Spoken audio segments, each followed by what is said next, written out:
ಚುನಾವಣೆಗೆ ಈಗಾಗಲೇ ದಿನಾಂಕ ಘೋಷಣೆಯಾಗಿದ್ದು ಎಲ್ಲಾ ಪಕ್ಷಗಳಿಂದಲೂ ಬಹುತೇಕ ಕ್ಷೇತ್ರಗಳಿಗೆ ಅಭ್ಯರ್ಥಿಗಳ ಘೋಷಣೆಯಾಗಿದೆ.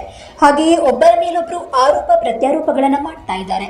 ಹಾಗೆಯೇ ಇದೀಗ ಮಾಜಿ ಸಿಎಂ ಎಚ್ ಡಿ ಕುಮಾರಸ್ವಾಮಿ ಅವರು ಕಾಂಗ್ರೆಸ್ ಸರ್ಕಾರದ ಬಗ್ಗೆ ಭಯಾನಕ ಭವಿಷ್ಯವೊಂದನ್ನು ನುಡಿದಿದ್ದಾರೆ.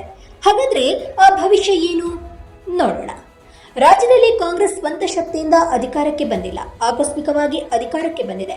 ಅಲ್ಲಿ ನಡೀತಾ ಇರುವಂತಹ ಬೆಳವಣಿಗೆಗಳನ್ನು ನೋಡಿದ್ರೆ ಮುಂದಿನ ಡಿಸೆಂಬರ್ ಒಳಗೆ ಸರ್ಕಾರ ಪತನಗೊಳ್ಳೋದು ಖಂಡಿತ ಅಂತ ಮಾಜಿ ಸಿಎಂ ಎಚ್ ಡಿ ಕುಮಾರಸ್ವಾಮಿ ಭವಿಷ್ಯವನ್ನು ನುಡಿದಿದ್ದು ಇದು ನಿಜವಾಗಲಿದ್ಯಾ ಅನ್ನೋದನ್ನ ಕಾದು ನೋಡಬೇಕಾಗಿದೆ.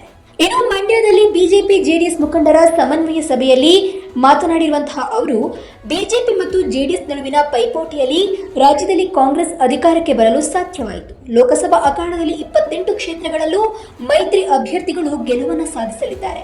ಬಿಜೆಪಿ ಜೆಡಿಎಸ್ ನಡುವೆ ಸಹಜ ಮೈತ್ರಿ ಆಗಿದ್ದು 2024ರಲ್ಲಿ ಆಗ ನಾವು ಒಂದಾಗಿ ನೀಡಿದ 20 ತಿಂಗಳ ಆಡಳಿತವನ್ನ ಜನ ಇಂದಿಗೂ ನೆನೀತಾರೆ ಅಂತ ಹೇಳಿದ್ರು. ಬಿಜೆಪಿಗೆ ಅಧಿಕಾರ ಹಸ್ತಾಂತರಿಸಲಿಲ್ಲ ಹೀಗಂತ ಆರೋಪಿಸಿ ನನ್ನ ವಿರುದ್ಧ ಅಪಪ್ರಚಾರವನ್ನ ಮಾಡಲಾಯಿತು. ನನ್ನದಲ್ಲದ ತಪ್ಪಿಗಾಗಿ ಬಲಿಪಶು ಮಾಡಲಾಯಿತು.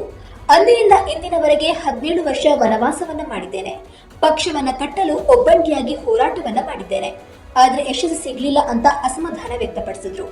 ಮಂಡ್ಯ ಕಾರ್ಯಕರ್ತರು ಮುಖಂಡರ ಒತ್ತಾಯದಂತೆ ಮಂಡ್ಯದಿಂದ ಕಣಕ್ಕಿಳಿತಾ ಇದ್ದೇನೆ. ಎಂದಿಗೂ ಪಲಾಯನವನ್ನ ಮಾಡೋದಿಲ್ಲ. ಇದೊಂದು ಧರ್ಮಯುದ್ಧ ಅಂತ ಹೇಳಿದ್ರು.